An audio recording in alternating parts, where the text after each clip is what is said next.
தனிமை அப்படிங்கிறது வந்து எனக்குள்ள ரொம்ப பயத்தை ஏற்படுத்துது. இதை நான் எப்படி ஹேண்டில் பண்றது? தனிமை, லோன்லினஸ் அப்படின்றது வந்து ஒருத்தவங்களோட பெர்ஸ்பெக்டிவ், நம்ம பார்க்குற விதத்துல அது வேறுபடும். தனிமையில தான் எத்தனையோ பேருக்கு ஞானம் கிடைச்சதா சொல்றாங்க. ஸோ நமக்கே அந்த பயம் வருது அப்படின்றத நமக்குள்ள நம்ம யோசிச்சு பார்க்கணும் இல்லையா? நீ லோன்லினஸை வந்துட்டு ஹேண்டில் பண்றதுக்கு 3 டிப்ஸ் சொல்றேன். ஃபர்ஸ்ட் என்ன அப்படின்னா, நீ ஜேர்னலிங் எழுதுவே இல்லையா? நான் எழுதுவேன். ஜேர்னலிங் அப்படின்றதே எனக்கு பிடிக்கும். இப்படி என்னை பற்றியே நான் தெரிஞ்சுக்கிறதுக்கு நான் ஜேர்னலிங் பண்ணியிருக்கேன். ஸோ அதை அப்படியே ரைட் பண்ணி இதெல்லாம் எனக்குள்ள பயத்தை ஏற்படுத்துது அப்படின்ற உனக்கு புரிதல் வந்துட்டாலே அது கொஞ்சம் கொஞ்சமாக விளக்கிடும். செகண்ட் என்ன அப்படின்னா, தியானம். அமைதியா உட்காந்து உனக்குள்ள என்ன நடக்கு அப்படின்றத நீ கவனிக்கும் போது அது குறைய ஆரம்பிக்கும்.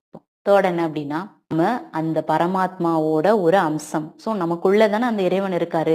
அதை நீ ஃபிராக்ஷன் ஆஃப் செகண்ட்ல நீ அதை யோசிச்சு பார்க்கும் போதே உனக்கு ஒரு தைரியம் வரும். பயம் அப்படின்றது உன்னை விட்டு போயிடும். சரி, ஓகே.